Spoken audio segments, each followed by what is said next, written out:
Okay, dear investors, good evening from wherever you are in India and across the world.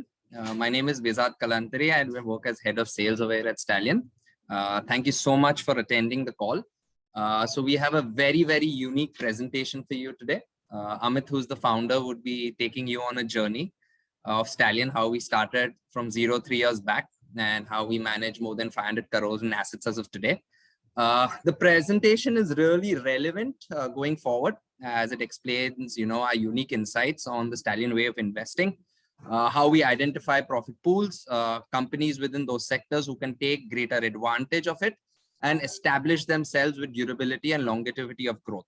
So post that, we'll have a very, very insightful Q&A where we will discuss all your questions like we do it, with our Stallion family. So thank you so much once again. And Amit, over to you.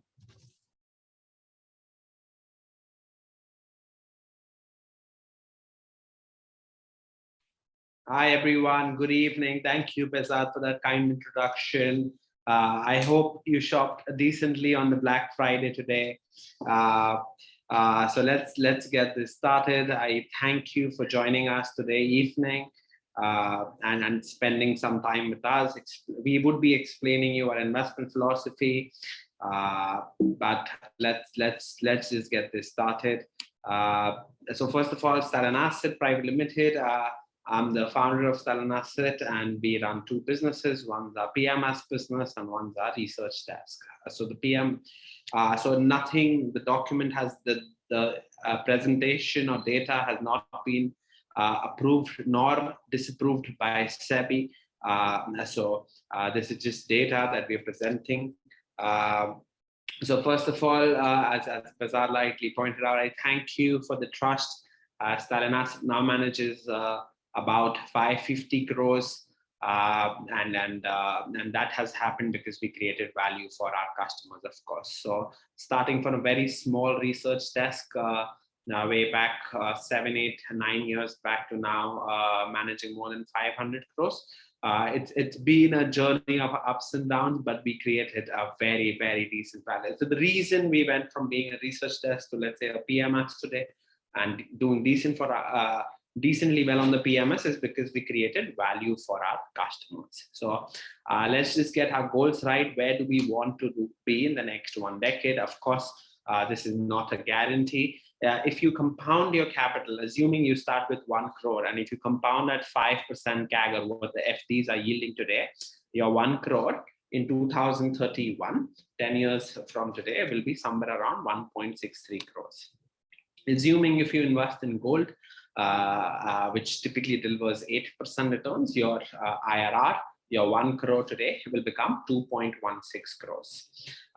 If you invest in 10%, which assuming a normal mutual fund would deliver, your 1 crore today would become 2.59 crores in next 10 years. If we can compound, so our goal at Stallion is to compound your capital at 18 to 25%. Of course, this is not a guarantee. And in a 10-year period, I should guarantee you one thing, that we will go through at least 2 bear markets and you will see your portfolio falling 30% plus. So our goal is to compound capital at 18 to 25%. That's the range, that the goal that we set for ourselves. At 18% compounding, your 1 crore today becomes 5.23 crores. At 25% compounding, your 1 crore today becomes 9.31 crores. That is our goal, basically making your 1 crore today into anywhere between 5 to 9 crores in next 10 years. Of course, if we do very, very, very well, since inception, we've been compounding capital at 35%. Of course, I don't expect that to sustain. But if we can compound your capital at 35%, your 1 crore today would become 20 crores in next 10 years. Going back to what have we done since our inception, we completed 3 years last month. Broadly 34 days before today, we finished 3 years of Stallion Asset PMS. What have we done? 100 rupees that was invested in Stallion Asset 3 years back has now is at 254 rupees. In Nifty, if the same amount was invested, that was 170 rupees. Basically, we are beating the market by broadly 70%. Now, the first question, the more important. So we've been compounding capital at broadly 36% CAGR since inception. These are net of fee numbers. These are net of expenses numbers. So that's what we've done, compounded our customers' capital at 36%. The benchmarks would have compounded at 18% or 19%. What has the risk? What is the risk? The first important question that you have to ask, if my returns are double that of the index, have I taken double the risk of the index? Well, at Stallion, our portfolio beta since inception has been 0.83 against Nifty 500. So we've actually taken 17% lower risk than Nifty 500 to deliver the 36% CAGR or 36% IRR against Nifty 50, which is the more popular benchmark, and all mutual funds typically benchmark themselves against Nifty 50.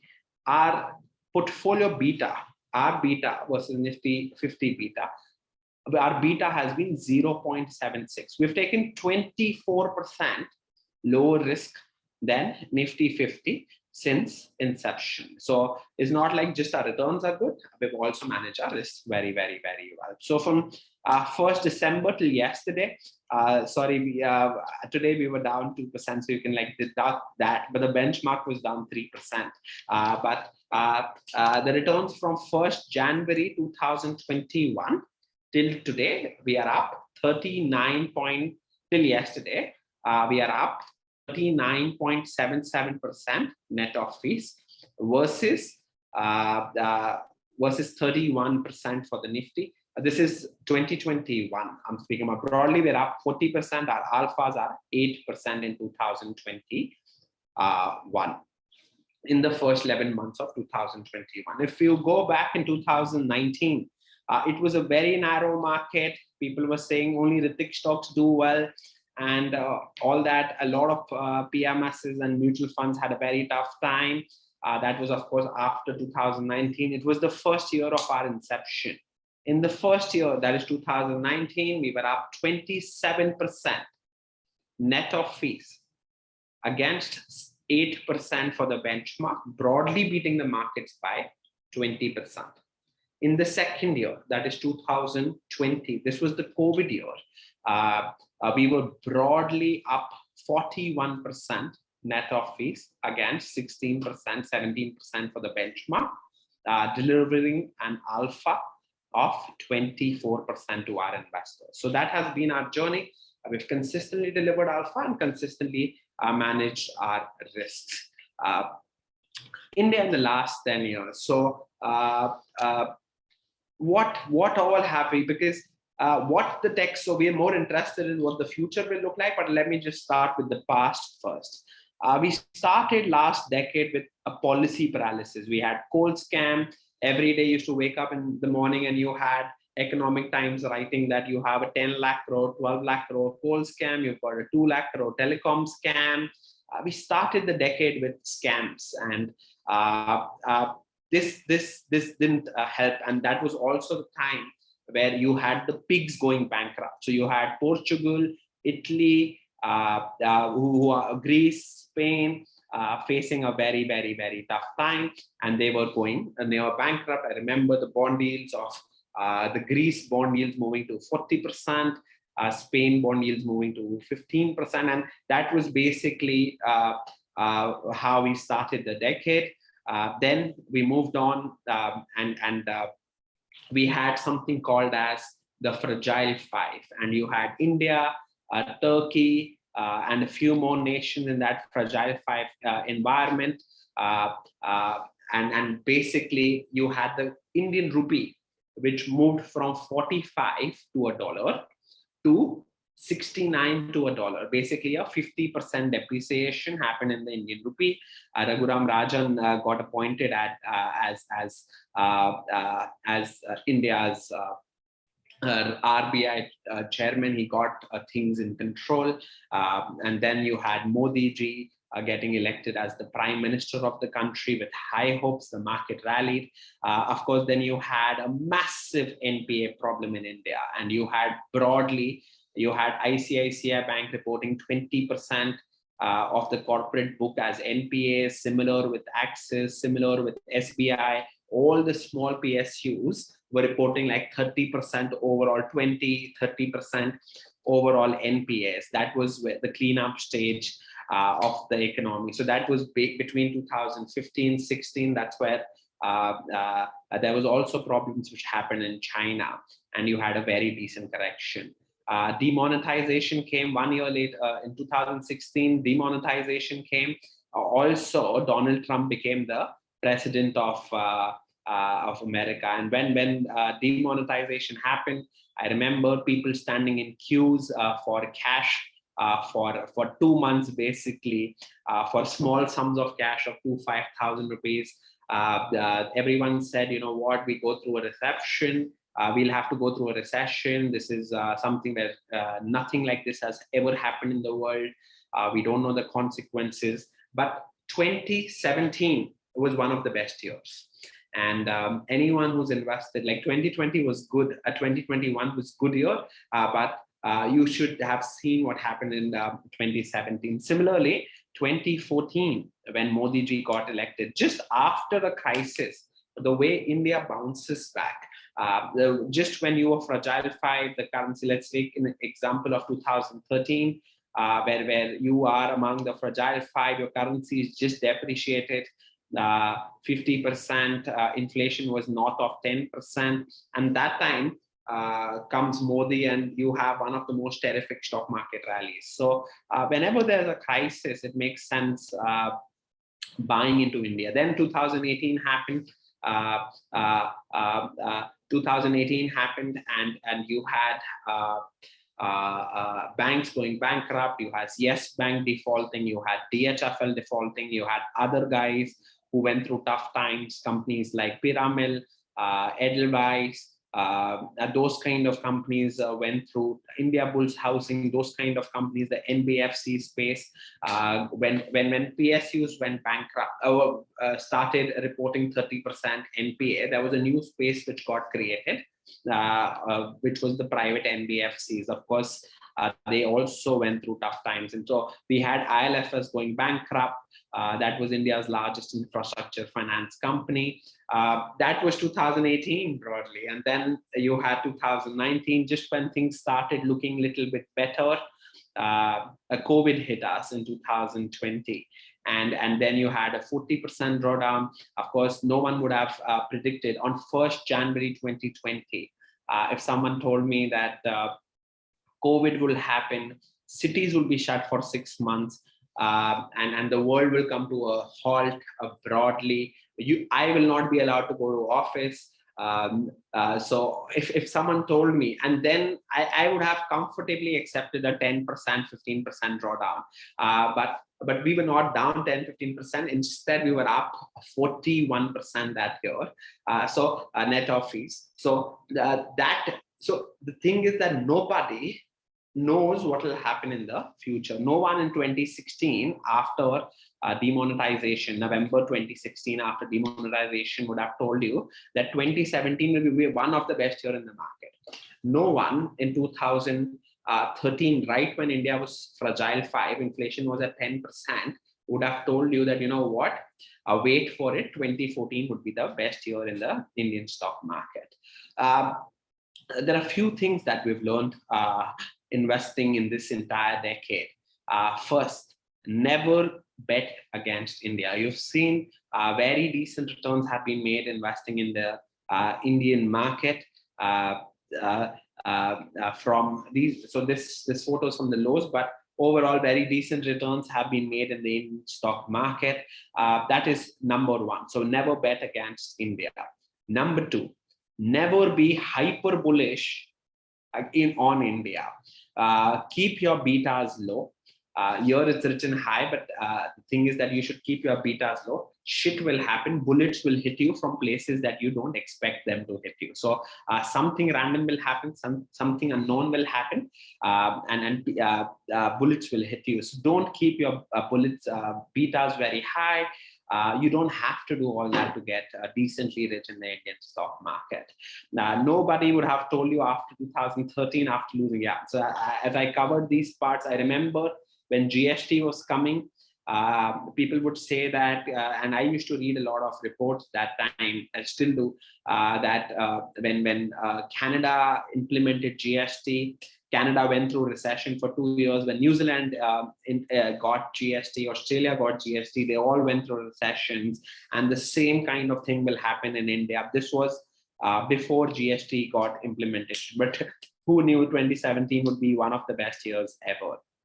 So the moral of the story is the next 10 years are going to be similar. We might grow on earnings that bit faster. That is something that I expect. But the game is that if you stay in the game, in the game of investing long enough and follow the rules, you will win big in the Indian stock market.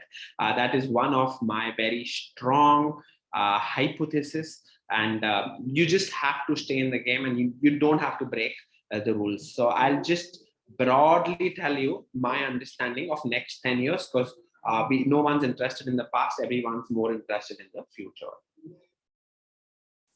So in year 2001, this is what I'm speaking about.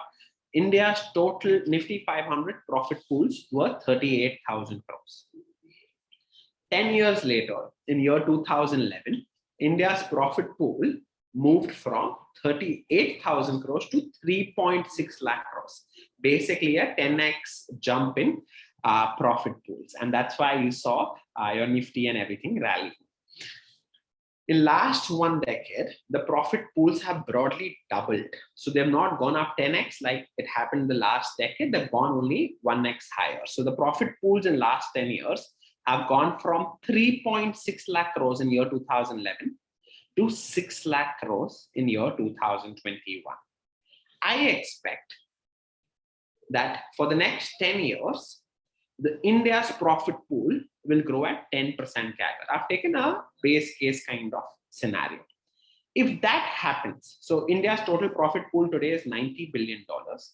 If India's profit pool grows from at 10% CAGR, broadly, we'll move from a 6.5 lakh crore profit pool to 17 lakh crore.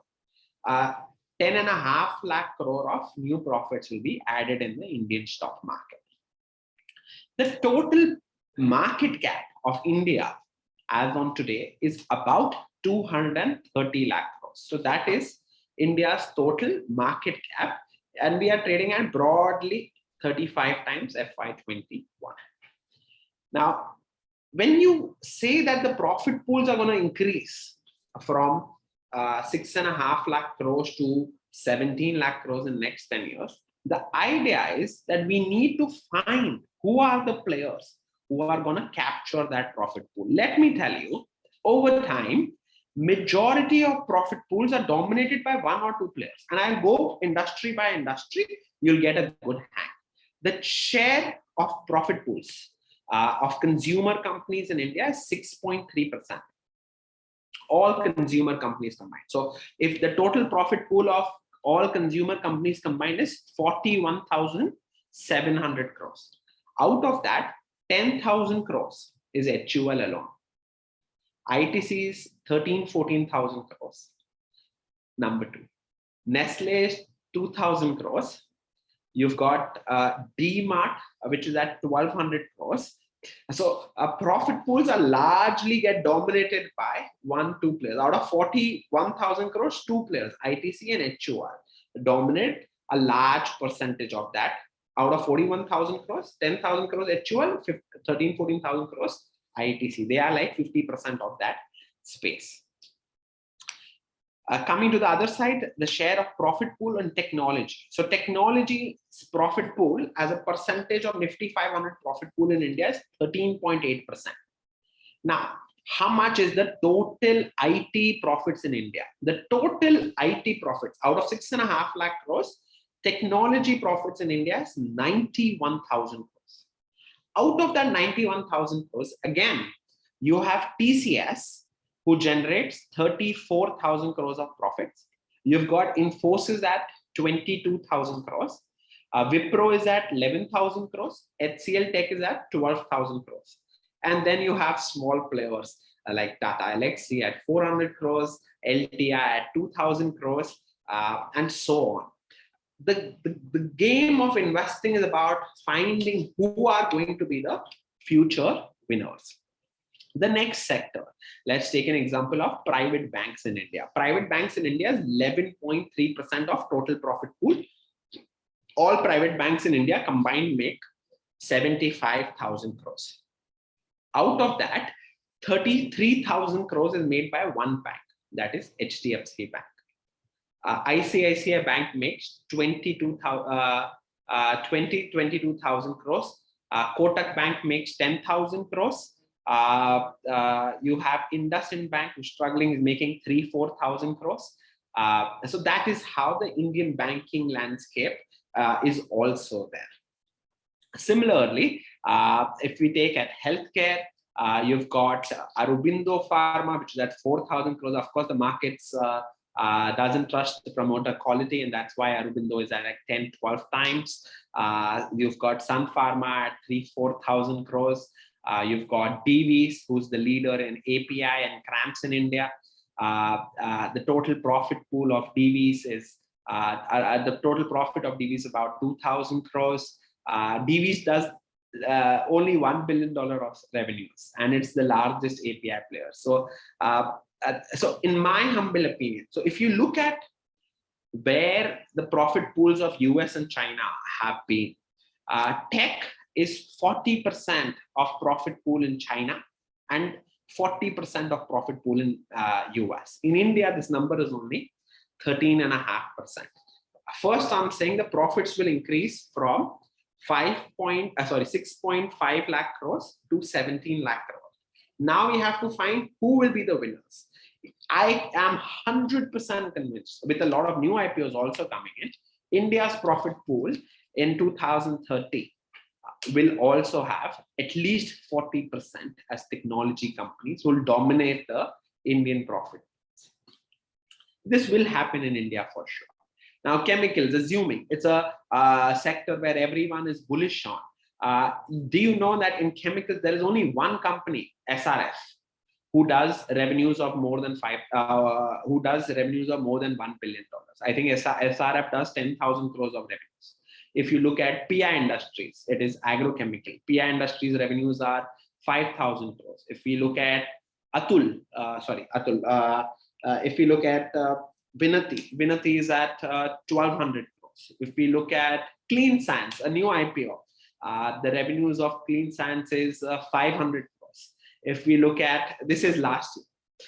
If we look at Ami Organic, something which just got listed 2 months back, the revenues are 330 crores, something closer to that.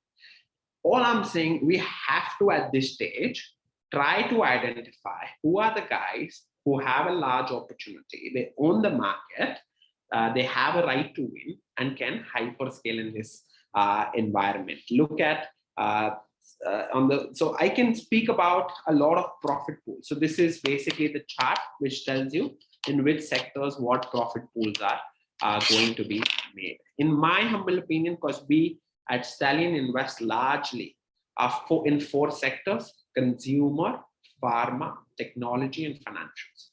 Consumer and pharma are typically defensives in nature, and they help us in bad times. As India moves from $3 trillion to $7 trillion, $6-7 trillion in the next 10 years, the largest market cap addition will happen in technology and financials. That is how every emerging market scales up. Okay, so consumer and pharma help us in bad times. Now you will ask me, whereas technology and financials, where the scale up and large market cap creation will happen. Now you will ask me, if you have 2 defensives and 2 aggressive sectors, what was our portfolio drawdown in the first quarter of 2020? That is the COVID crisis times.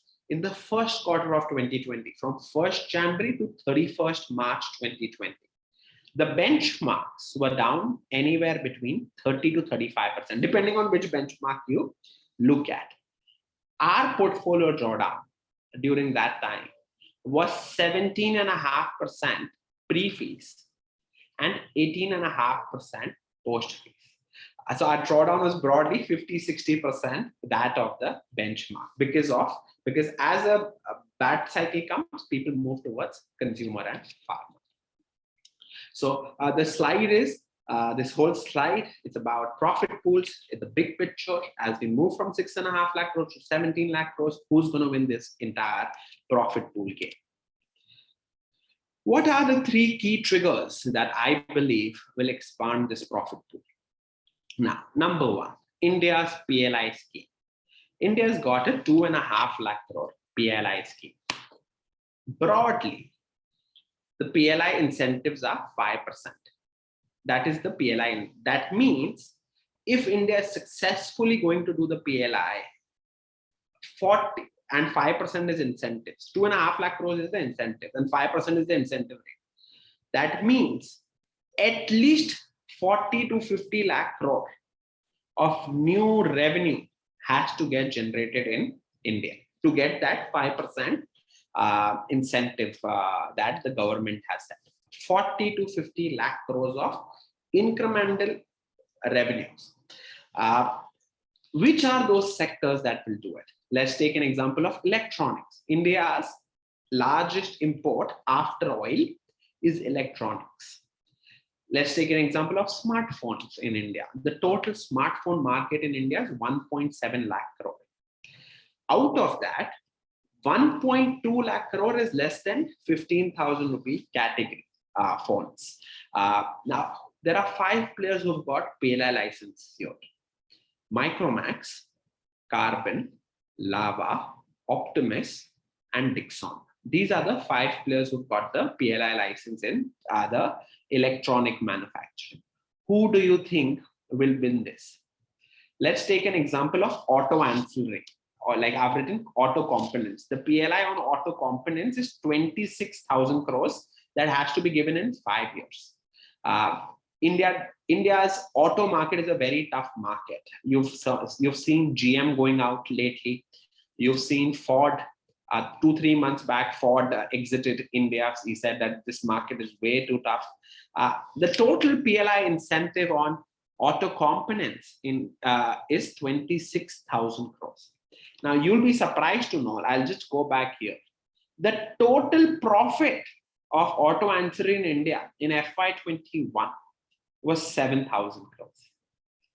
But the PLI on it is going to be now 26,000 crores. So it just tells you what kind of profit pool expansion can happen in the auto component space in India. They will, of course. So if India can get this right, they will be the largest winners. So these companies who get these PLI licenses and execute it right, the opportunity size is now the entire world. Of course, there are supply chain shortages. We've been hearing about China +1, etc. That can get really, really big because the profit pools as of today are very small, but there is an opportunity. Real estate recovery. If there is one industry which creates the highest profit pool, that is real estate. Demand in real estate directly and indirectly impacts 200 industries, from tiles, cement, steel, labor, electronics, banking. Now that, in my humble opinion, so India grows typically when real estate grows. India cannot grow without real estate. The 2003 to 2012-13 kind of boom where SMEs did well, people got rich, that was backed on one sector, that was real estate. Because when real estate does well, everything does well. Your appliances, kitchenware, job creation goes through the moon. Historically, the largest driver of Indian earnings, directly and indirectly, has been real estate. There are 3 ways in which you can play real estate in India. Number 1, directly buy real estate companies. Like, I'm just giving you examples. These are not recommendations. Like Macrotech, which is your Lodha, will do 10,000 crores of revenues this year. You've got Godrej Properties, who's at 7,000 crores. The total real estate sales, which happened in 2020, which was the weakest year, was 4 lakh crores. If you think that a large scale up of revenues will happen, who do you think will make it? That is number one way. We at Stallion don't try to play that. The second way is the housing finance way. In housing finance, there large money in 2010 to 2017-18 cycle was made in housing finance. Grow used to compound at 30%, grow at 20-25%, do ROEs of 30%. Those are the kind of companies that did very, very, very well. The problem that I see today versus the problem 10 years back in housing finance is Kotak is everywhere, like at least in Bombay. You go anywhere in Bombay, you'll find 6.5% quota. SBI is also giving you home loans at 6.5%. Last week, when Piramil did a fundraise, when they needed some raise for the last week, the bonds of Piramil were trading at 11-12%. That is after the DHFL acquisitions. Now, how will Piramil get into this game and beat a Kotak? I'll give you one more example. If we look at Bajaj Finance, okay, Bajaj Finance in the latest con call, which happened like 1 month, 1.5 months back, he said that at best the spreads in real estate lending is low, and if Bajaj Finance is saying that I will not be able to make above a 13% ROE, and this guy gets loans at very reasonable prices, it's very difficult to get that kind of IRR that we got. Of course, there are other places where the markets are excited about the newly listed companies like Aptis, Home First. They're very new to the market, and we don't have enough credit history on them. The third way, I've written auto ancillary here, my apologies. Third way to play real estate recovery is to play via building ancillary companies. Building ancillary companies, basically your housing ancillary companies. If you look at paints, 2 players dominate the entire industry. The total revenue of paint industry in India is 55,000 crores. Out of that, 20,000 crores is Asian Paints. 7,000-8,000 crores is Berger Paint. Then you have Asco Nobel, who does 3,000 crores. You've got Kansai Nerolac, which is at 3,000 crores. Indigo Paints at 800 crores. 500 crores is your Shalimar Paints. So all these combined are like 34,000-35,000 crores, and 20,000 crores are like car painting, steel painting, and all that, largely. So it becomes one player dominates the industry. Let's take an example of wires and cables, where the total industry size is 45 to 50,000 crores. 9,000 crore revenue is Polycab. Then you have Key, KIE, who's at 4,000 crores. Havells is at 3,000 crores. So these 3 players dominate the industry. Let's take an example of fans, which is a 10,000 crore industry.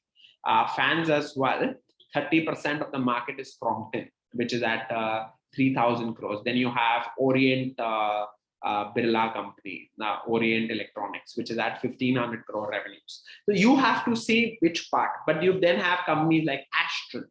Astral is part of pipes. He started with CPVC pipes.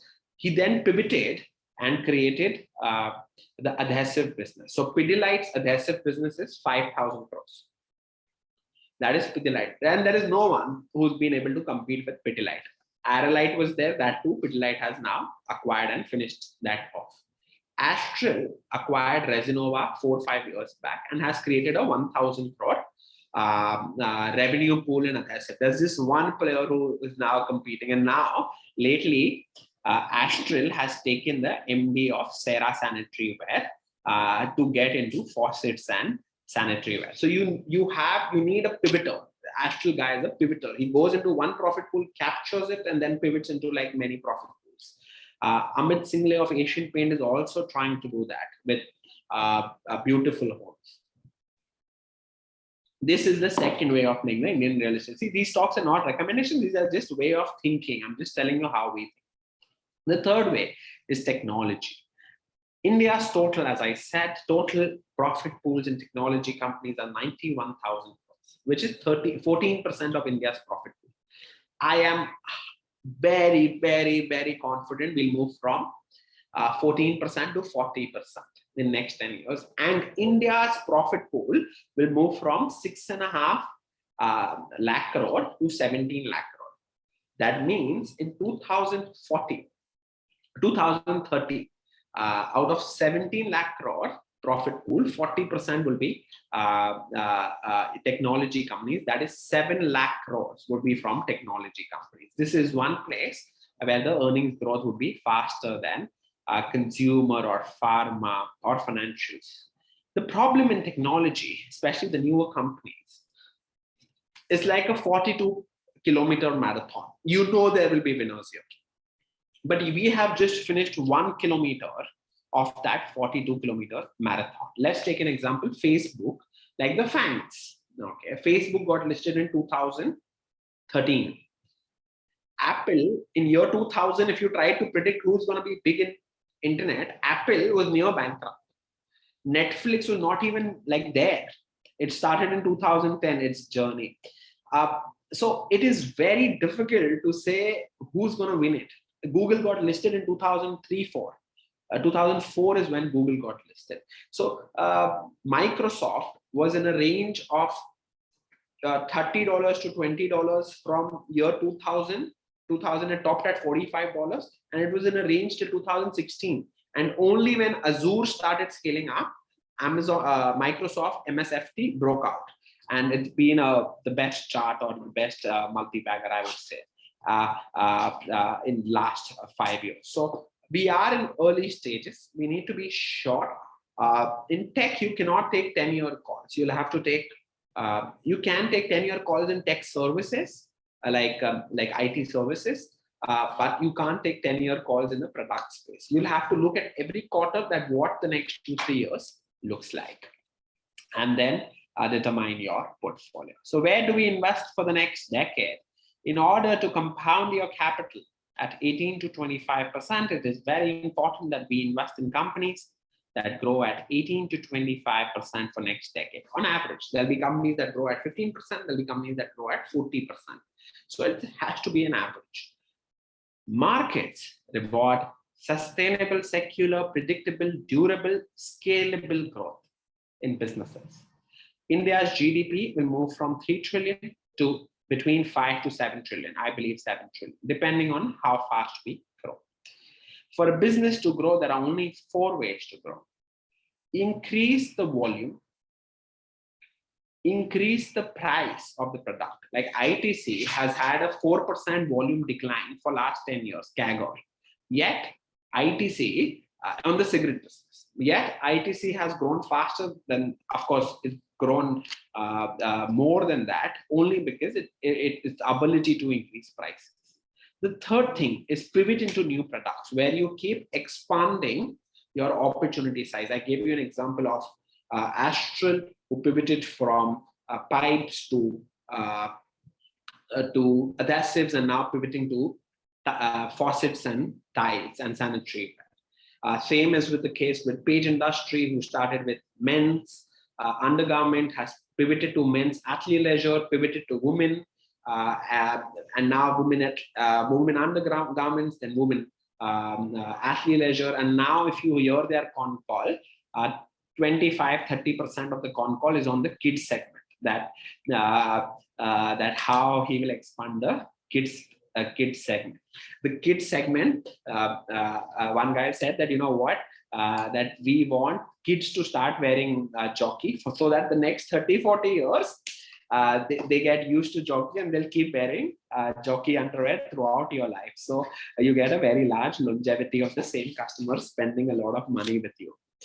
We believe the largest market cap creation will happen in these 4 sectors. We don't do commodities, government stocks. We don't understand it. PSU, all that we don't do. So we invest largely in 4 sectors: consumer, pharma, technology, and financials. As I said, consumer and pharma will help us in bad times. Technology and financials will help us in the scale up. Why these 4 sectors? The opportunity size is massive. The business model in all these 4 sectors are secular and typically get better with size. Most businesses don't get better with size. It's a very tough thing when your business gets better with size. Majority of our companies are B2C companies. So 80-85% of Stallion portfolio is B2C in nature. We've got B2B companies also. We've got 3 in tech services. We've got 2 pharma companies, 1 injectable, 1 API in the B2B space. We avoid B2G, G2B, though we are open for B2B only if it's a hyperscaler with a large competitive advantage, or we don't do B2B also so much. Just a revision of what creates value.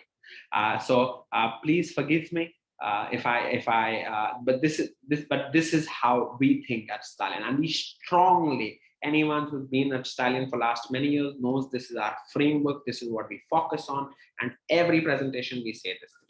What creates value? So the value is steady state value, which is your cash flows divided by your cost of capital, and then you have future value. What is future value? Is what your business will look like going forward. So reinvestment capital, how much a company makes and what percentage of that is reinvested.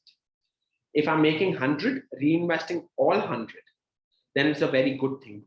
If I can reinvest at very high ROIs. So reinvestment rate, how much am I reinvesting into the ROIC at which I reinvest minus cost of capital into competitive advantage period.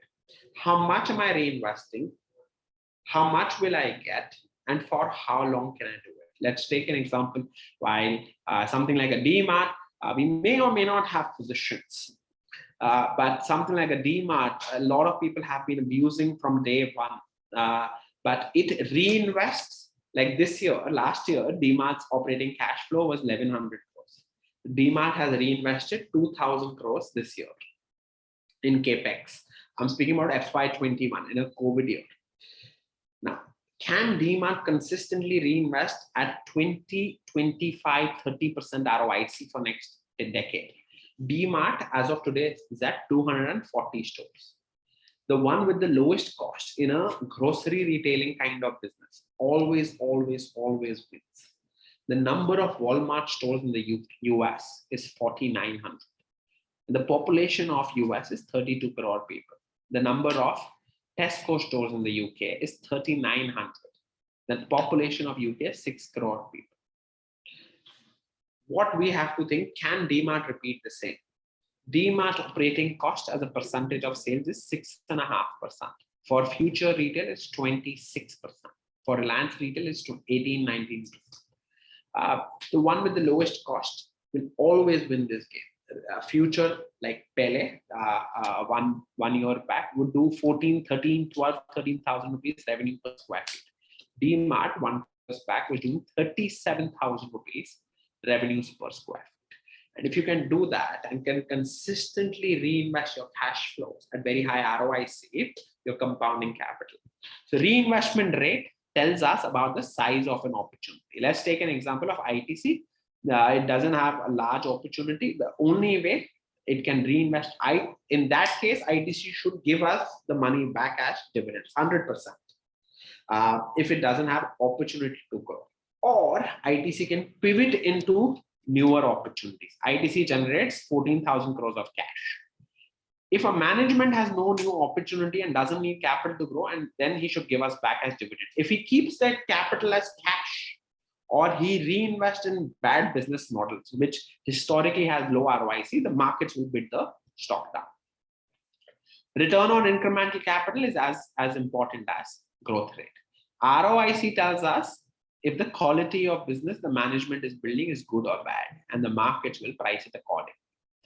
Competitive advantage tells us if the company can scale up without facing material pressure from competition. Because if you're making money, I can guarantee you, people will come for you. They will come with lower cost, higher advertisement, they'll hire your people, they'll do whatever it takes, because that's how capitalism works. But if you have an edge and customers love your product, you can beat them all. Once the market recognizes all three, the investment rate, ROICs, competitive advantage period, then you get something which is called as terminal value. Not all companies, and then your stock doesn't go down on every quarter results, because that doesn't matter. High growth will get you high returns. High ROIC will protect your drawdown. I'll give you an example. Something like an HUL, which has a 100% ROC or 120% ROC, but grows at 8%, 9%. It doesn't mean if you have high ROC that HUL will grow, will give you very high returns. Growth will give you returns. ROC will help you in drawdown times. Higher ROIC, lower the drawdown. This is how we think about it.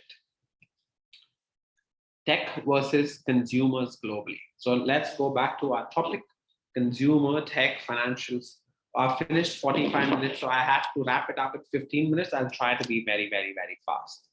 Amazon in last 15 years has moved from an $8 billion revenue to about $500 billion today. It is as big as Walmart. Google has gone from $6 billion 15 years back to $220 billion. Google also pivoted from one place to another. Apple has gone from $14 billion revenue to $350 billion revenues in last 15 years. While Tencent, the WhatsApp of China, has moved from $180 million revenues to $81 billion. One thing I should tell you, the scale up in tech is very, very, very fast. The stock price CAGR of all these companies has also been between 25% to 40% for last 16 years.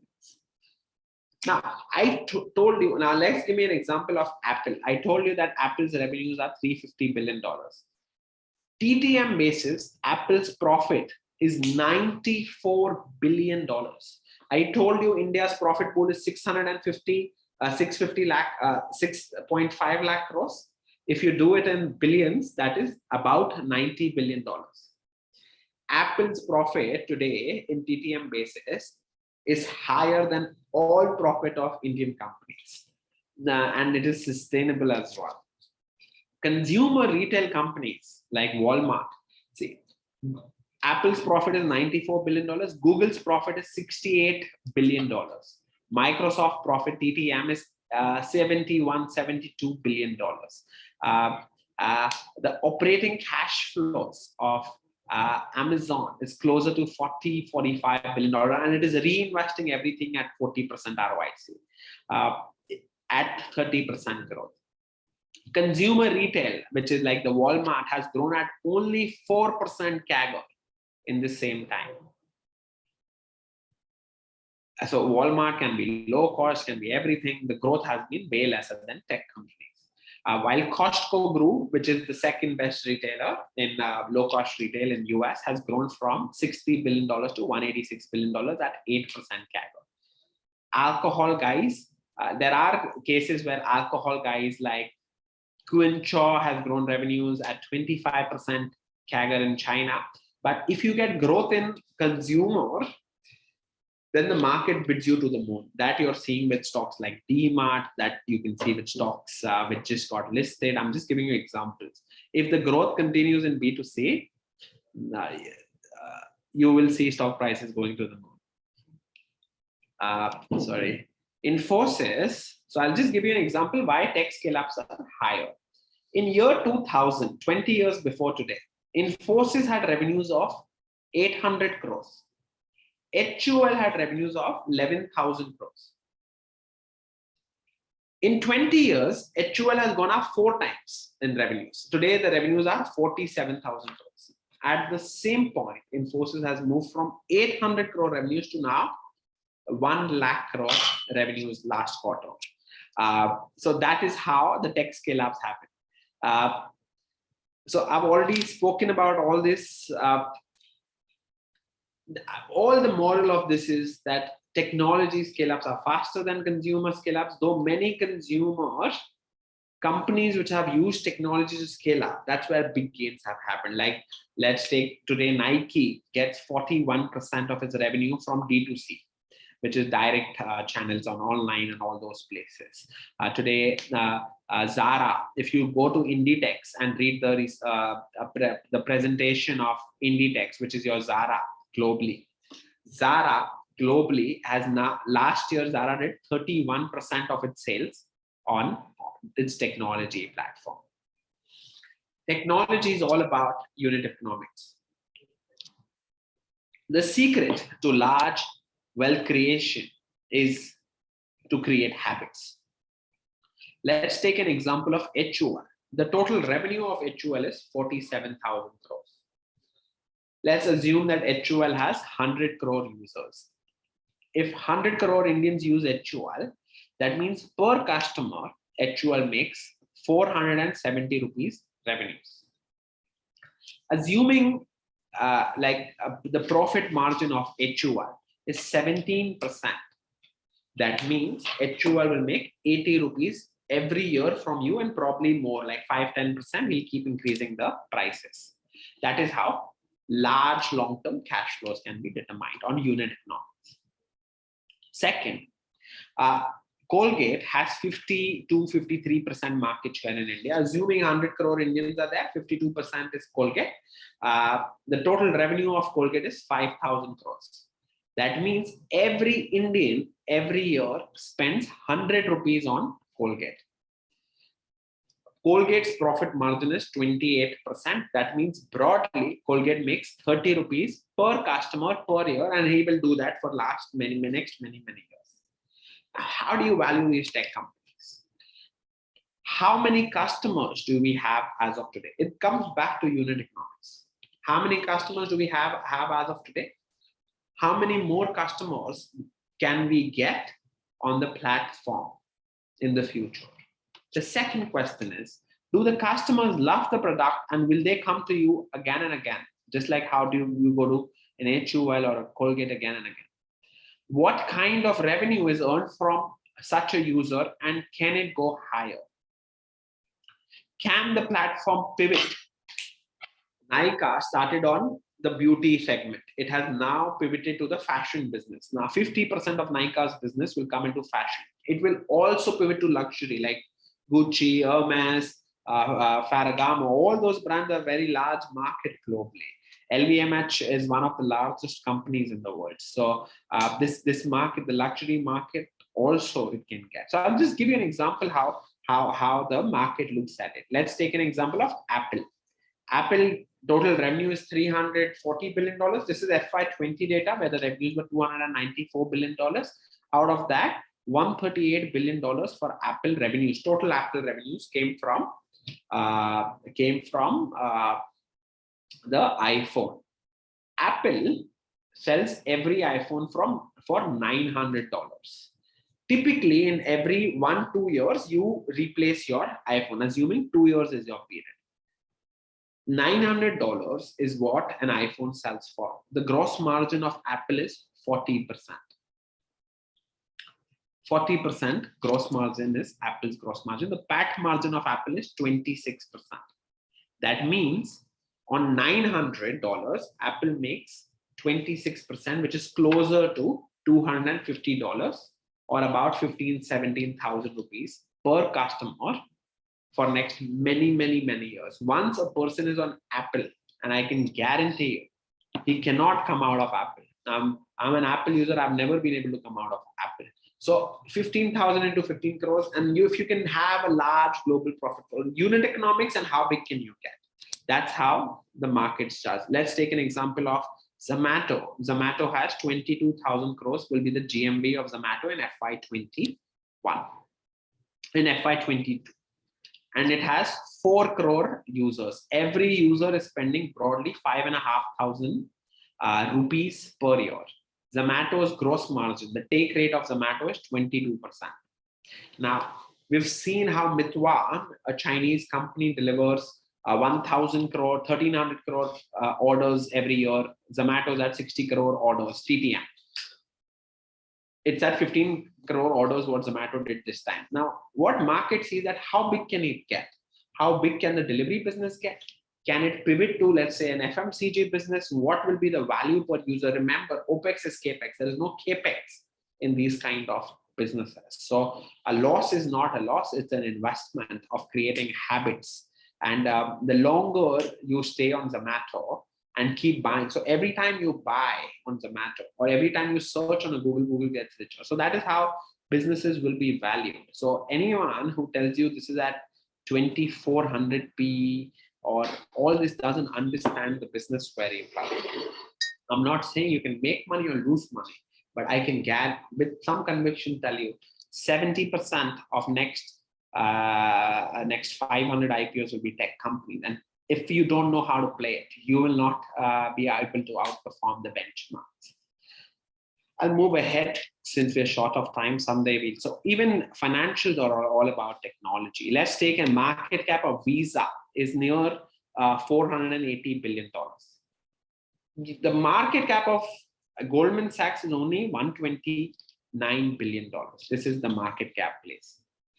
The Morgan Stanley, these bankers are the smartest people. The market cap of Morgan Stanley is 189 billion. The market cap of Wells Fargo is $182 billion.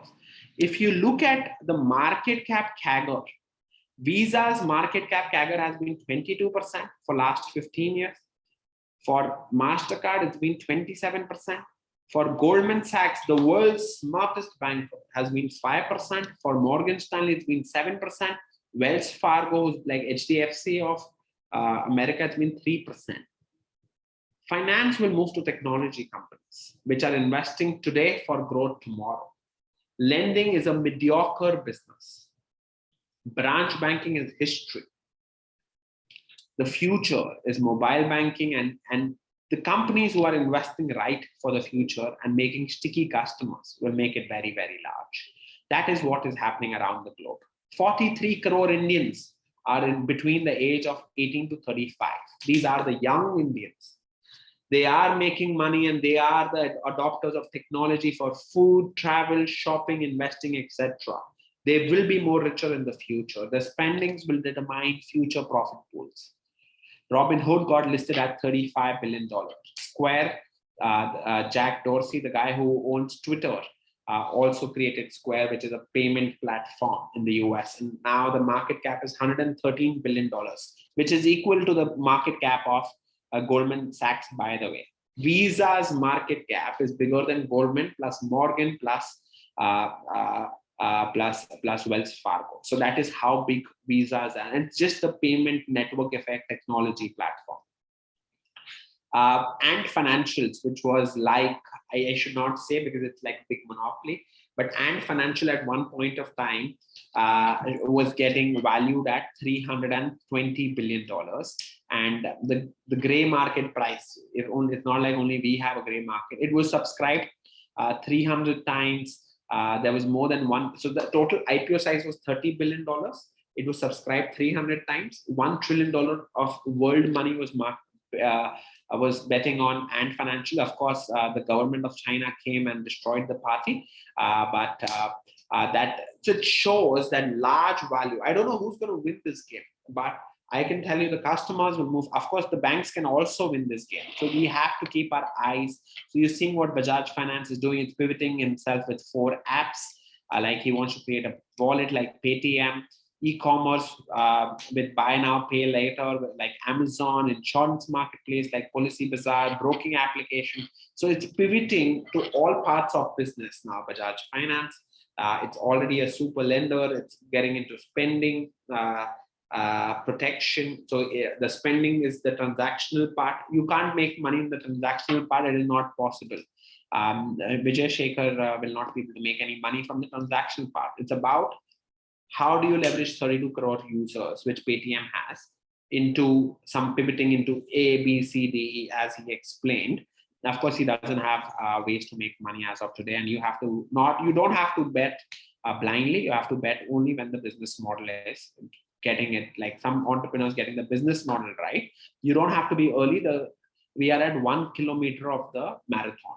of a 42 kilometers. So even if you start at 2 kilometers or 3 kilometers, once you identify the winner, it's not a big deal. And the market loves Bajaj Finance. So if you see the stock price action, look at Kotak Bank. So this is actually an October presentation, but if you look at Kotak was 1700 pre-COVID. 1800 was the high. Today is 1950. The markets are not liking companies who are not pivoting towards technology. HDFC is probably up 10% from after COVID highs, whereas Bajaj Finance till yesterday or day before yesterday was up 40% from pre-COVID highs, still high 30%. So the markets are very positive on that. Consumer, the mega trend, I'll wrap up in 5 minutes. The team should get ready. Retail is, we like three things, to be honest, on consumer. We love retail. We like grocery retail a lot. We like QSR a lot. QSR is a 4 lakh crore space in India. A lot of money will be made here. You know who's the leader here, the largest revenue guy. Is Jubilant FoodWorks, reinvest capital at 40, 50, 60% ROIC, is now pivoting into multiple businesses like Hong's Kitchen, there's so many biryani business. He's bought Domino's stake in Turkey, Russia, and he's got more 1,000 stores. He also owns some stake in Barbecue Nation. He's reinvesting very smartly. I like Pratik Kota as a person. But overall, there's Devyani, there is Sapphire, which just got listed, there is Westlife. The QSR market is a 4 lakh crore market. The organized market is 40,000 crores. The QSR market will go to 10 lakh crores, at least in the next 10 years. Then you need to see who's going to win this game very well. You've got the retail as a market is a very good market. Let's take an example of Titan in the jewelry space. 6% is market share of Titan. It was positive revenue growth even in COVID year. Some say it's because of gold prices, but whatever it was, the revenue growth was positive. The profit was also very good. So jewelry is a 5 lakh crore market in India. And who do you think will win? There is building materials is one space that we are hyper bullish on. That is one space we like because there you get dominant monopoly. So you get ROIC, you get growth, you get multiple pivots also with good promoters. So you need to see like Polycaps moving to FMEG. I'm just giving you examples. Like if you have the same distribution network, you just have to say that, you know what, with 10 kgs of copper, you need to buy 100 rupees worth of some LED light, or because it's the same guy who's selling everything any which ways. Building materials, so who will take the profit pool? Paints is a 55,000 crore category. Wires is a 50,000 crore category. Steel tubes is a 20,000 crore category. Adhesive is a 6,000 crore category. Then you have pipes, ceramics, switchware, but there are monopolies which get created. Globally, building materials has created. Who's the largest real estate builder in America? While nobody knows. Who's the largest real estate builder in Bangkok or Thailand? Nobody knows. Who's the largest real estate builder in China? Probably now everyone knows that it's Evergrande because he went bankrupt, but no one has been able to make very large sums of money in real estate around the world. It's not possible. So that's why we don't have real estate exposure.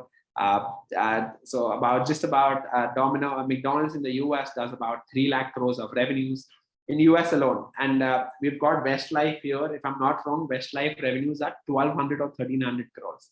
Starbucks does 1.5 lakh crore in US. Domino's does 50,000 crores. India business of Domino's is good. It's at 4,000 crores. Burger King in India, revenues of Burger King is 850 crores. Of course, now they have Indonesia as well. But I don't know why they do all these things. Consumer electronics, so I'll just move a little forward. Pharmaceuticals, 3 kinds of businesses: diagnostic, consumer, pharma. See, think about it. Even the diagnostic business in India, it's a 70,000, actually it's not 65,000 crores, 72,000 crore business. Largest guy is Dr. Lal at 1,500 crores of revenues. So even Dr. Lal is 2% of the market.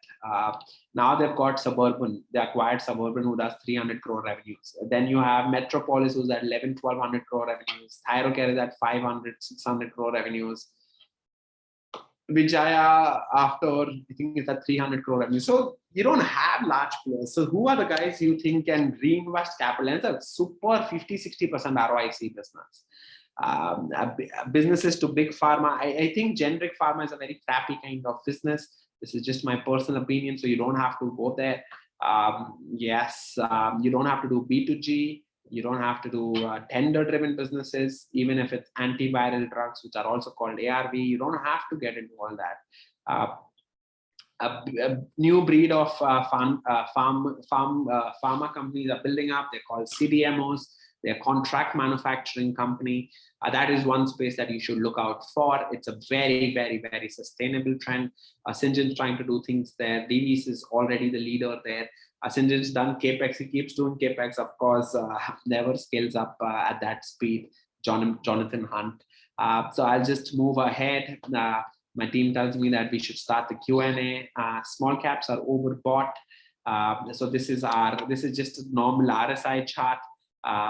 Every 4 years there's a rally in small caps. It happened in 2021. It happened in 2017. It happened in 2014. It happened in 2010. It happened in 2007. It happened in 2003, 4. It happened in 1999, 2000. It happened in 1996. Happened in 1991 to Harshad Mehta time. It happened in 1989, the start of that bull market, and then they go off to sleep. So at 80 RSI, typically on the monthly chart, we get very cautious on the small cap space. So small caps are clearly overbought. Even today's selling wouldn't have caused any problem. This is monthly 80 RSI I'm speaking about. So these are just long-term trends. We look at strategy going forward. Technology services is the new defensive, whereas consumer, technology, and real estate are growth drivers. India will move from a $3 trillion economy to $7 trillion. Profit pools will expand from 6.5 lakh crores to 17 lakh crores. In that 10 lakh crore profit pool expansion, who do you think will win the most? That is where we bet on. Markets will get narrow going forward. For those who've been in the market since 2018, they know there were stocks which were called Ritik stocks. A new Ritik will be made, in my humble opinion. To 2021 to 2025 will be the highest earnings growth years in the Indian economy. You will not see the 5, 3, 4% EPS growth. The EPS growth will be very, very, very good. You look at any sector. Let's take an example of telecom. 20% price hike by Bharti. Reliance will continue. The cost remain the same. Look at, let's say, building materials. Asian Paint. Look at this quarter's number. Asian Paint grew at 35% over last quarter. And if I take over 2019 also, it's grown at 40%. It's like a tiger dancing, right? Of course, there are margin pressures, but if Asian Paint cannot pass on prices, then who can? The stock was down 20%. Look at building materials space. Everything did very well. Small players like Indigo Paint grew at 26%. Asgo Nobel grew at 18%. Building materials should do very, very well from your earnings growth. Let's take an example of IT services. IT services will grow decently well. Pharmaceuticals should do okay. They've already corrected very decently. They should do okay. The scaling should continue with that China plus one strategy. PLI is coming in. So I don't know which sectors will not do well. That's one problem. Of course, commodities I don't understand. Governments I don't trust. So I don't know anything about that space, but everything else should do okay in my humble opinion. Consumer will do okay, of course. Financials like SBI on a 40 lakh crore loan book says that my credit cost is 4,000 crores. On a 40 lakh crore loan book, financials do not fall without credit cost. Of course, they fall if the FIs are very aggressive sellers, but they don't sustain that fall for a very long time if they don't have credit crisis problems. And if SBI doesn't have credit crisis problems, odds are the private banks will not have either. Very heavy odds. China disruption is probably the biggest boon for India. This is 10x bigger than GST or any other opportunity. I'm very happy that China's got disrupted. This creates massive opportunity for Indian corporates. So keep your portfolio betas low. Our portfolio beta is 0.83 against Nifty 500, 0.76 against Nifty 50. That's been our portfolio beta since inception. We focus a lot on volatility. We want to keep moving higher. We are growth investors by nature, yet we control our betas very well. Stay in the game. There is always a bull market someplace. I'm very, very confident if majority of our people who I'm very confident will stay invested for next 10 years and mostly invested at Stallion Asset PMS because it's a rocking place to invest. I'm very, very confident your portfolio will do very, very, very well. Of course, there'll be 2 drawdowns in next 10 years, but yet I'm confident, not a guarantee, we will compound that 18 to 25% going forward. Thank you for listening to me. If there are any questions, I'd love to answer them now. But just please give me just 1 second break. Just give me 1 second. I'll just take 1 second break and then we can start the Q&A. Sure, Amit. Sure. Thanks, Amit, for that. Guys, we'll be having a short Q&A. So I think you guys will like this a lot. Just type in your questions, we'll have a very informal discussion. And, we'll have a quick, we'll have Amit's views on the same also as well. So just give us a couple of minutes. We'll begin.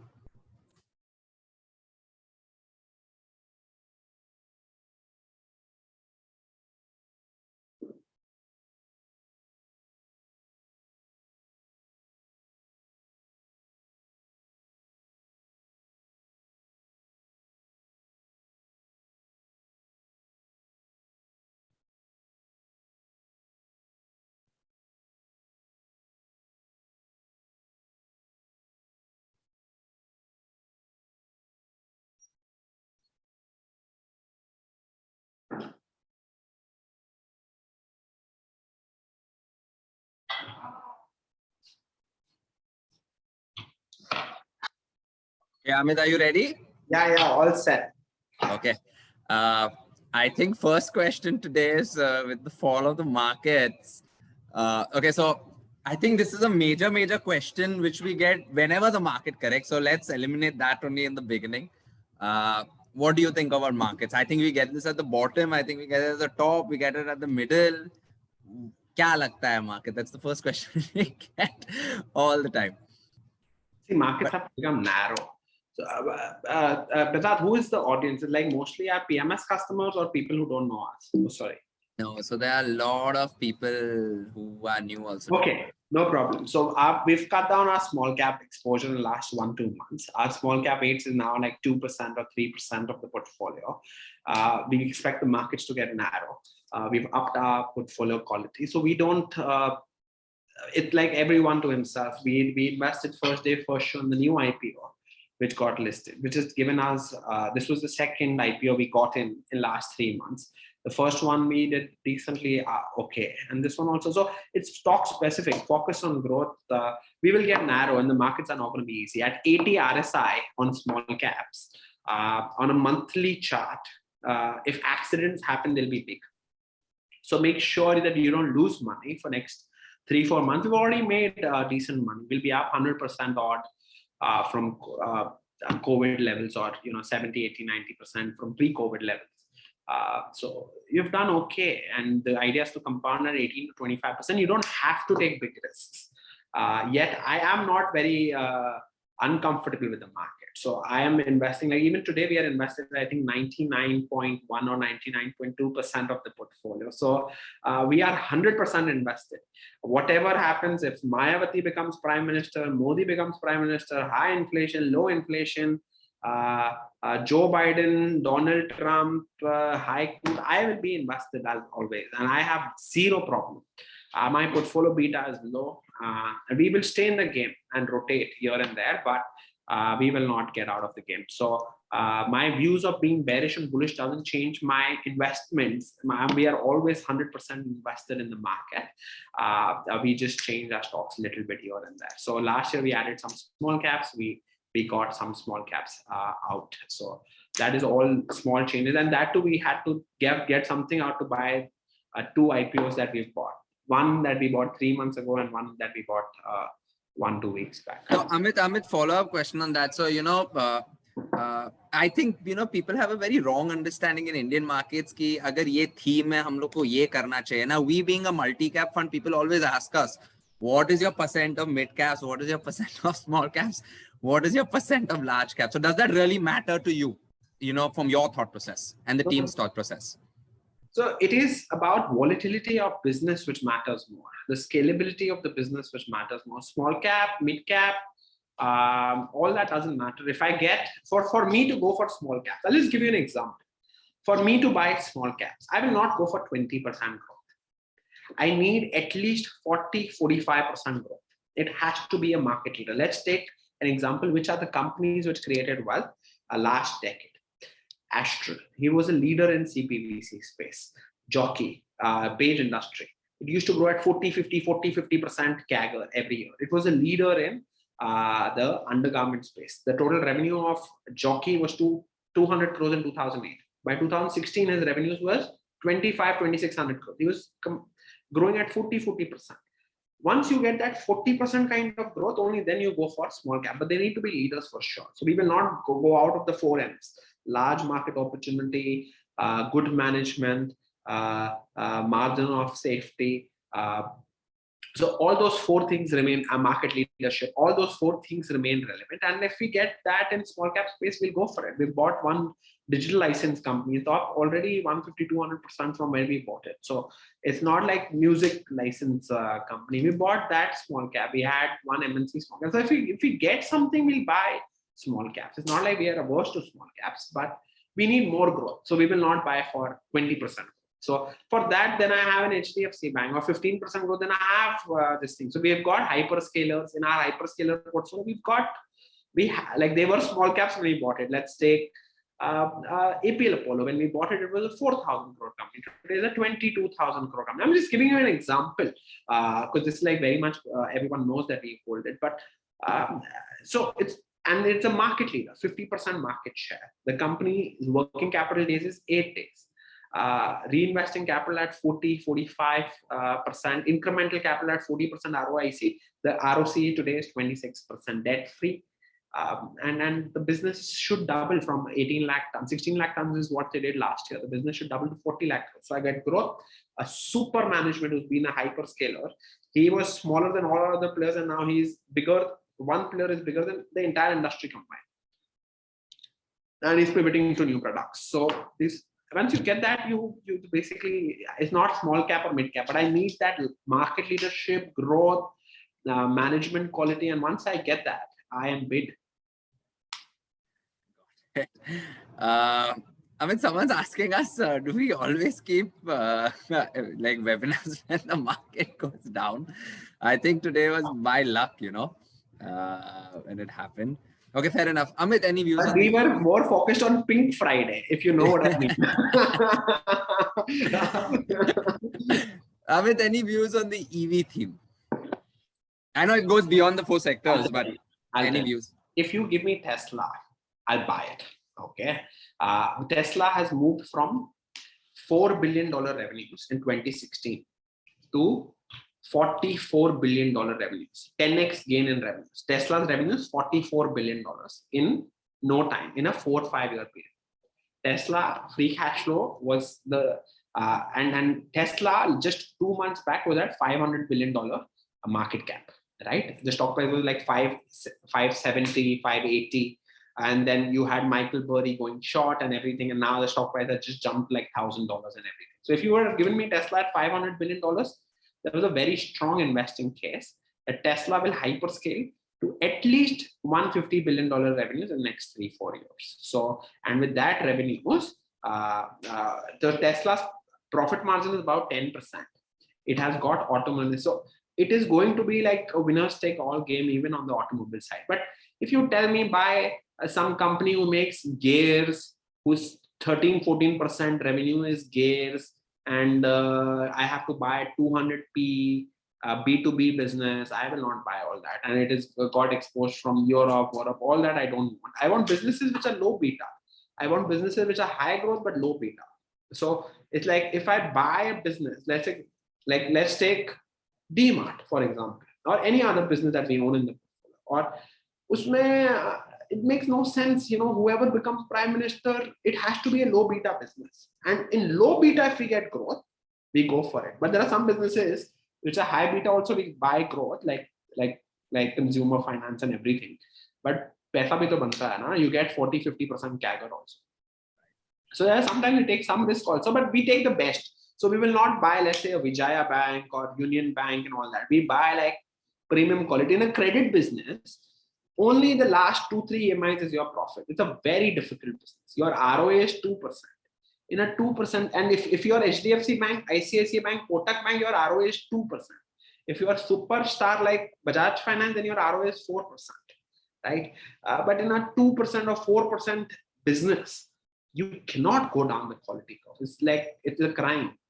I've done that before, but it's not something worth it. I should tell you. Okay, I mean, a really nice question, which I liked over here.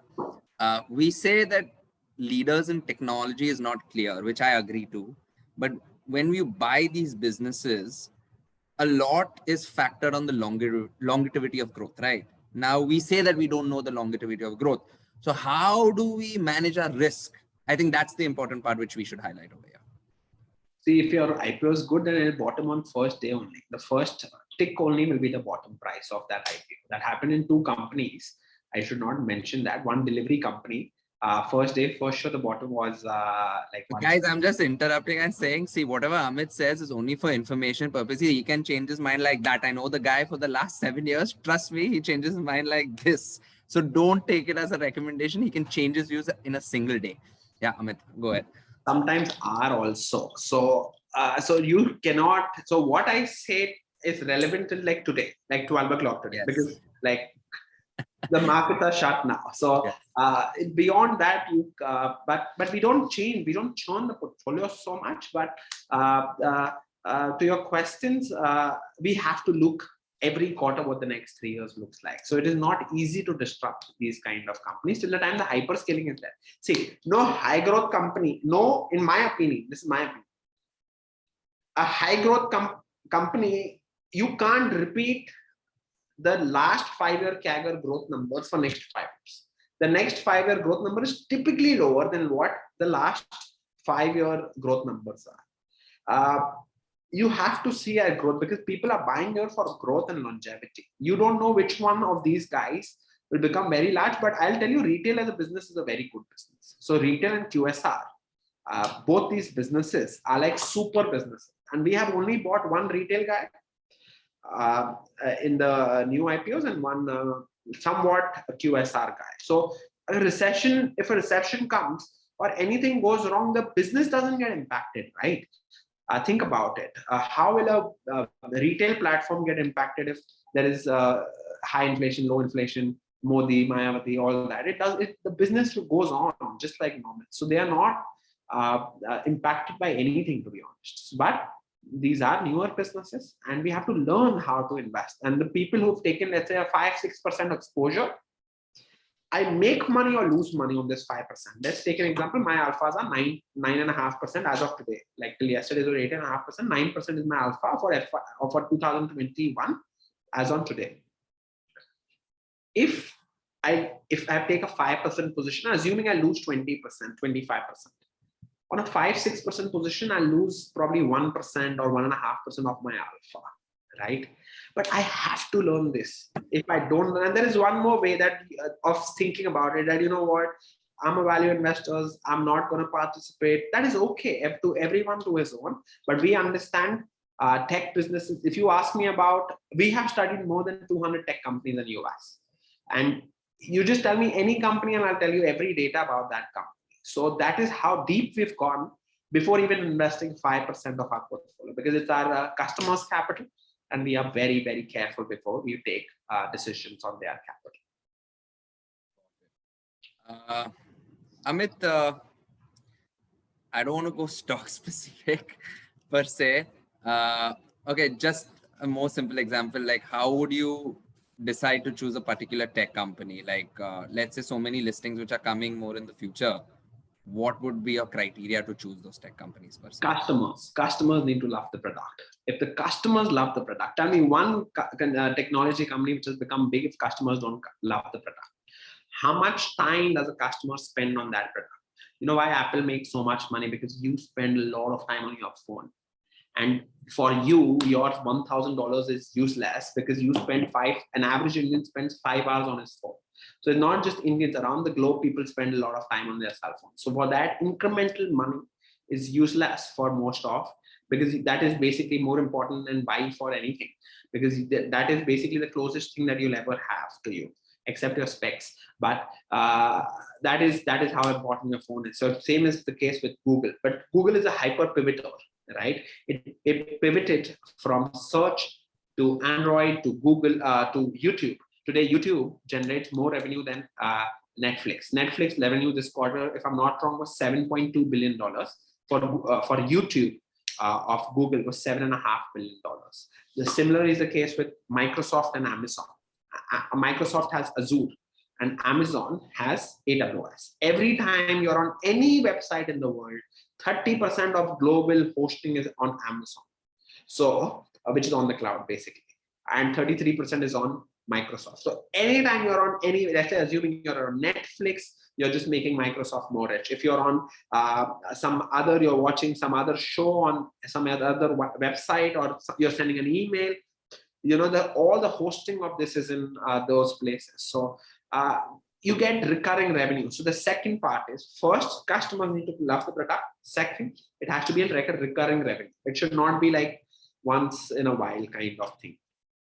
Third thing, it is about where do you stand in the cycle. Let's take an example of Nykaa. Nykaa has 71 lakh annual transacting customers. In my humble opinion, and every customer on the beauty segment does 1900 rupees of shopping.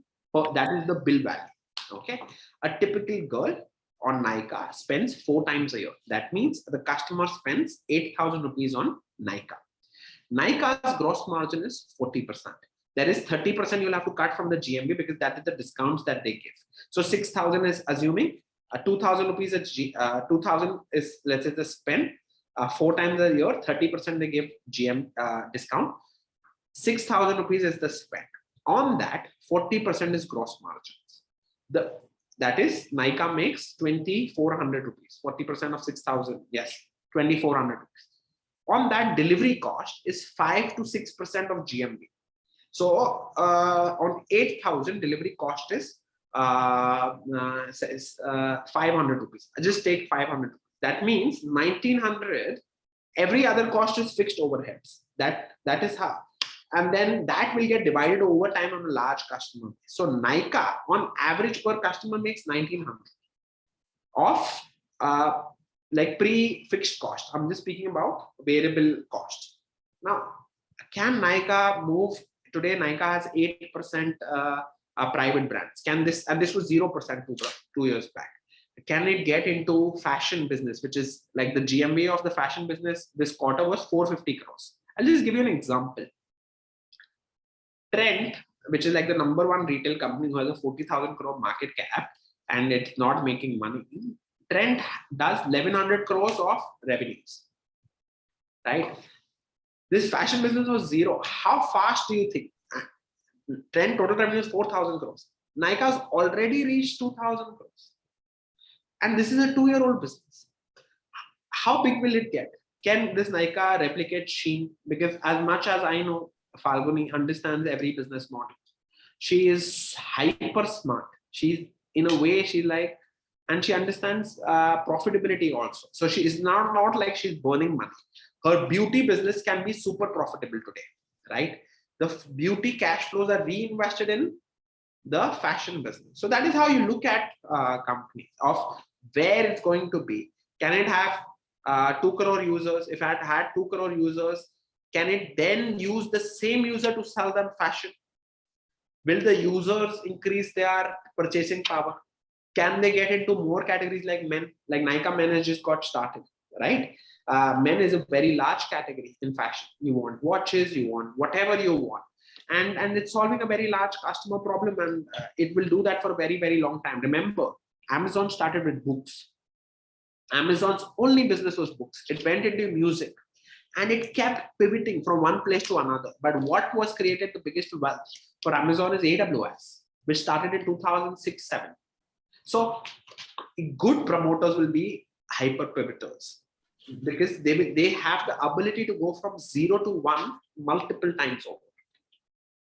I don't know if I was able to explain it, but it's a very strong framework that I have. And till the time you're on my framework, I'll keep buying you. Like Shopify is in my framework. He solves a very large customer problem. Customers do not leave retail. Like a person like me today, like I order from, let's say, Amazon. I don't even open the parcel for like 1 week. It's there with my security. I just know that this parcel is right. Once customers reach that kind of trust, and assuming Amazon spent 1,000 or 2,000 rupees to acquire me, okay, he booked a loss.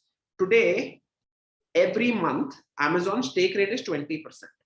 Assuming I buy 2,000 rupees of stuff from Amazon every month, okay, that means Amazon makes probably 5% or 2%. That means Amazon broadly makes 80 rupees from me every month. And in 12 months, Amazon breaks even, right? If I spend 1,000 rupees on customer acquisition, if I will break even in 12 months, for next 20, 30 years, I'll keep giving business. So the business is about habits. And all this, I was seeing the other day, people were comparing Tata Steel with Nykaa. Like, what to say? Life is such. Okay. Amit, I think we get a common question all the time, which you want to focus more upon. Most of the people think that, Stallion is completely dependent on you. So you want to share more about the team? 21 people who are in the team. Yeah? Don't say that. So there are people who are working very, very hard. It's not me alone. So we are, I'll tell you everything about the firm. The firm has got 22 people. So Behzad, of course, as you know, he heads our business. He's doing a CFA. He's done a few levels. He's from London School of Economics. He's at Stallion for 7 years. Julie is our fund manager. She's there at Stallion for more than 7 years now. She's an MBA from NMIMS. She's done her CFA. Arpit is there. Arpit's the co-fund manager. We've got Yash Agarwal, who consults on the operations and basically the new business part. He's from ISP Hyderabad. He's done his MBA from ISP Hyderabad. He's a CFA. He's a lawyer. He got a scholarship in Harvard. So we've got so many people. We've got Kostub on board. It's not a one-man show. We've got Vinayak, who looks at the research desk. We've got a very large. We've got Rohit, who looks at technology and compliance. He's my brother. He's the one. We're the only PMS who has moved on. Say probably one of the few or the only PMSs who's on Salesforce. We are end-to-end Salesforce. Will probably be less than 20 AMCs who are on Wealth Spectrum, the most important software for every PMS. It's a very large capex. So we are probably less than 15th or 16th AMC who's going to be on Wealth Spectrum end to end. So we've who's our auditors? Very important question. We have two auditors. One is Anil Lasuji.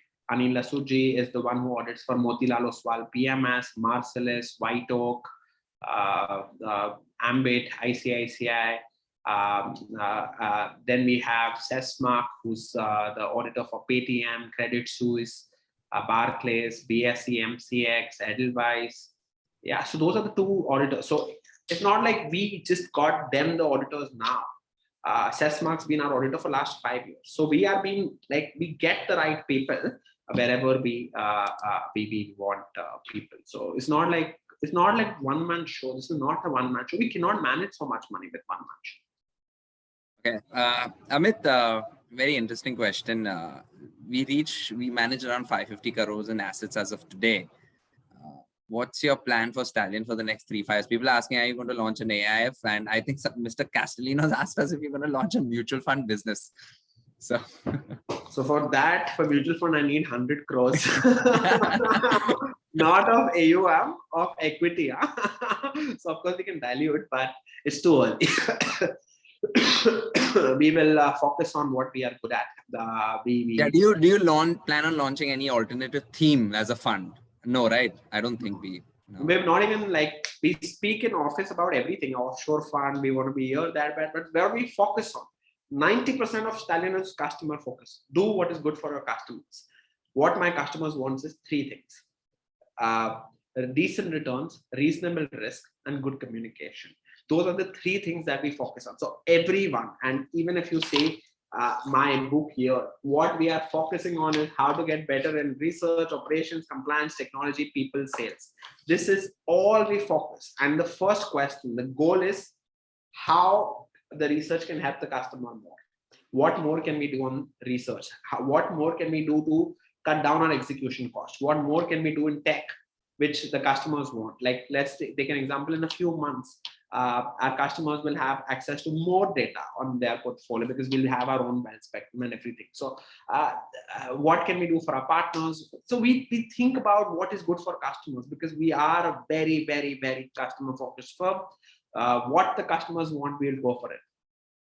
But we have no intention of coming with an app. If we do, someday, it'll be 75% Stallion core fund, like the same portfolio as the Stallion portfolio, and 25% in unlisted names, like some companies I like a lot in unlisted market. Why pay so much on the listed market if you can get it early on the unlisted market? So that is one place, but that'll be 25% of the portfolio. So example, even if I screw up, that'll be like 1 year of return gone, right? If like, in unlisted, you're not going for 20-30% returns, right? It's not like we're going to buy an NSE in unlisted, right? What you want is like NSE, even Stallion Asset Private Limited has NSE shares. But I'm just telling you that you need that hyperscale. You need entrepreneurs who like nicely scale up, and they've already delivered. So don't even look at companies who've not reached 100-200 crores of revenues, not GMP. The other day, I'll just be a little honest. I was speaking to a seafood delivery company. Okay. He said that my revenues are 400 crores. My losses are 500 crores. And my GMV is 800 crores. Okay. 700-800 crores. So I was very surprised at how is this possible. I like, on fish and chicken, do you give like 50% discount, 40%? Like, yeah, we give, because you know what, how's the GMV calculated? On like, the selling price minus discounts is equal to the GMV. In chicken, there is no organized market. Who's gonna, like, you can make 700 rupees a chicken kg and then you can slash it down to 350 because who cares, you know? Who looks at the prices which is cancelled? So that is how his GMV was getting made. But yeah, that is how it is. In the unlisted space, you have to be smarter of who are the guys who will hyperscale and get it right. Got it. I think Mr. Kapoor has asked us, please launch a fund for NRIs. I'm an NRI and my bank is with ICICI Bank, so I could not have a DMAT with HDFC Bank. I know it's a problem for NRIs. I know you guys go through a lot of paperwork, but we're very, very grateful. I'll get in touch with you. Don't worry about it. Yeah. And we'll also try. Yes, there's one more reason of getting into AIF is this only. Like we get out of the bank account problems because we're just getting... we're speaking to Axis, we speak to ICICI, every custodian in the country we speak to. But we need one solution for the NRI customers. Like, of course, we have HDFC who's like number one, but Axis is good in, let's say, Dubai. ICICI is good some other places. So it's like regional players. Mr. Nara, a very good client of ours, asked him, do you planning to launch a private equity fund? Naraji, if you give me 100-200 crores, why not? Not a big deal for you, I'm sure. No, not now, Naraji. We're focused. We're very small in the PMS world. So our AUM is 550 crores. If you think about it, the total mutual fund AUM is 10 lakh crores. Let's not think only what percentage of 10 lakh crores. It'll make me feel very bad how small we are. If you look at PMS portfolio, there is 2 lakh crores, the total market. And we're like 550 crores. So we're like 0.25% of the entire PMS market. So when do you pivot? Is when you think that you can either create very large customer value. If that is the case, then we'll pivot. But we don't. Or you say that that this product is, we can't create more customer value in the PMS. So let's pivot into this thing. But we strongly believe from here onwards also, we can go up many folds before we say that, you know what, let's cap the fund and because it doesn't create more customer value. So the day I feel that I can't create large customer value is when I pivot. Last couple of questions. I think this is a good one. What risks are we seeing in the market? One, with the new COVID variant, let's put it that way. It was not there before in the morning. You see the futures ka charts. I'm seeing futures ka chart. It's not there before in the morning. How does this thing come at 4 in the morning? You look at all future charts. The risk started at 4 in the morning. I don't know what happened. But, second is we've got expectation of inflation also as well. Yeah, inflation's cooled off, decently cooled off. So that so if you look at the bond yields today, like 1 hour back, of course, when the markets are down so much, you look at every indicator possible, but the bond yields were trading at 1.52%. So which is good for. So of course, the Fed cannot.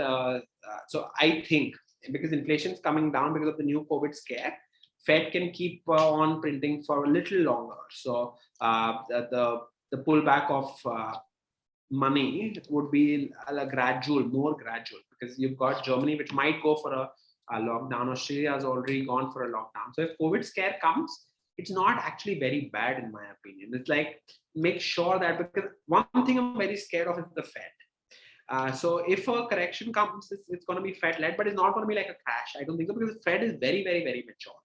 Unlike many other things, one guy you can actually trust on is the Fed. You can't trust on prime ministers, presidents, but one person you have to trust if you have to be in markets is the Fed. That this guy will get it right. And they typically have for last 120 years got it.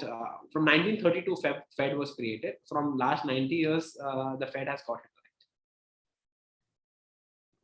right. So my biggest risk is Fed only. And see, the big risks are things that we don't know actually. Yes. My understanding, like in February, I didn't even know what COVID is. In January, someone asked me COVID. I would have told him basket. So he would have told me, what are you saying? I would have replied him, I thought we're speaking about things that don't matter. You said COVID, I said basket. Like it was like that. Like it didn't matter. No one knew what COVID is. At least I didn't know what COVID is in January. There was Bezar knew it, and in Feb, he was the first person I saw wearing the best part was I knew it. I did a lot of research, but what I didn't expect was I didn't knew that the world would react. So even if you know certain things, you can't predict the irrationality of the crowd. It's impossible to know. You can't predict it. You just can't.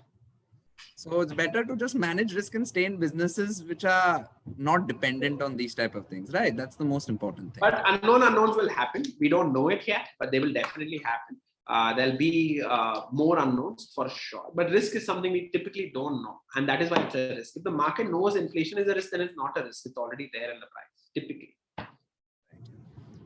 Okay, Amit, closing remarks. No, thank you everyone for joining us. It's the first time we've done like a public call. We typically do client calls with only our customers. For 2 years, I've not been on media. It makes me very happy, more comfortable. We're doing well for our customers. That's what we focus on. We are a very customer focused firm. We do everything for our customers. And but thank you so much for joining us. I hope your 2 hours, 1.5, 2 hours were decent. And I hope we can do this again and again, and you come for it. So thank you. We will be having a client call also as well. So guys, if I'm not taking questions, because I know you are my clients, I will take it, next month, which we will have for our clients. So don't worry about for our customers. Here we can't speak stocks, and that call will speak every stock. yeah. So thank you so much. So looking forward to interact with you guys next month. So thank you. Right. Have a lovely weekend. Bye.